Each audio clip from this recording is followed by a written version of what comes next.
राजस्थान में उपचुनाव का बिगुल बज गया है। खिंवसर विधानसभा सीट पर सभी की नजर टिकी हुई है। क्या बीजेपी इस बार भी रेवतराम डांगा को मैदान में उतारेगी?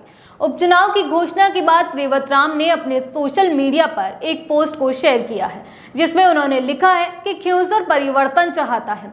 आपको बता दें कि रेवतराम डांगा कभी हनुमान बेनीवाल के सबसे खास हुआ करते थे। उपचुनाव का बिगुल बजने के साथ ही सांसद हनुमान बेनीवाल एक बार फिर से सुर्खियों में आ गए हैं। लोकसभा चुनाव के दौरान राष्ट्रीय लोकतांत्रिक पार्टी और कांग्रेस पार्टी के बीच में गठबंधन हुआ था, लेकिन उपचुनाव में भी ये गठबंधन कायम रहेगा या नहीं, ये कहना थोड़ा मुश्किल है। खिंवसर विधानसभा सीट से कांग्रेस पार्टी गठबंधन निभाए या फिर नहीं निभाए, लेकिन हनुमान बेनीवाल इस सीट से अपनी पार्टी का उम्मीदवार उतारने वाले हैं। इस सीट पर हनुमान बेनीवाल अपनी जीत को लेकर पूरी तरीके से आश्वस्त नजर आ रहे हैं। सांसद हनुमान बेनीवाल के सांसद बनने के बाद में यह सीट खाली हो गई थी। वहीं दूसरी ओर भाजपा की बात करें तो भाजपा खिंवसर विधानसभा सीट से हनुमान बेनीवाल के कभी खास रहे रेवतराम डांगा पर दाव खेल सकती है। हालांकि इस सीट पर भाजपा की ओर से ज्योति मिर्धा का नाम भी सामने आ रहा है। ज्योति मिर्धा लगातार 2 चुनाव हार चुकी हैं। रेवतराम हनुमान बेनीवाल से पहले भी कड़ा मुकाबला कर चुके हैं, जहां वह 2059 वोटों से हार गए थे।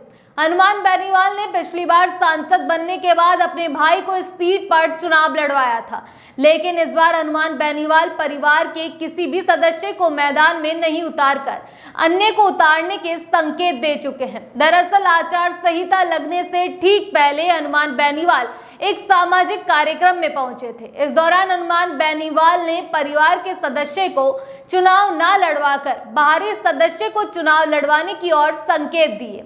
इस दौरान हनुमान बेनीवाल ने रेवतराम डांगा पर निशाना भी साधा।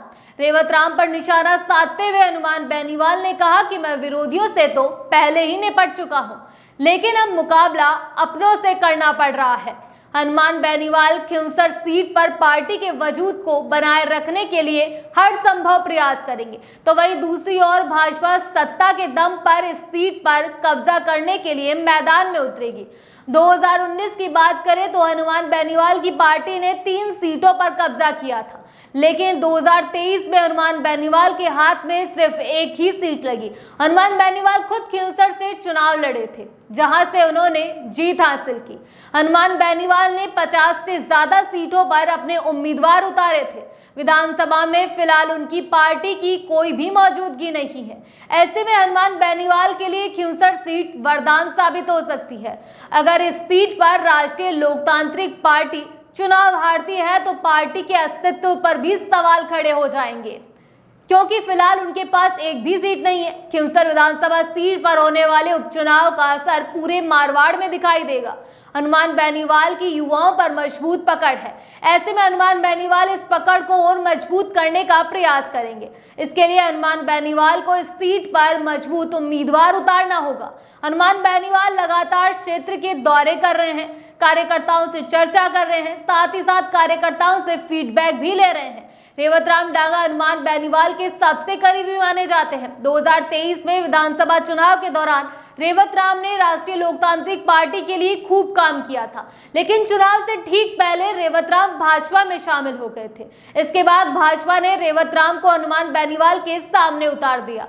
हालांकि चुनाव में रेवतराम को हार का सामना करना पड़ा था।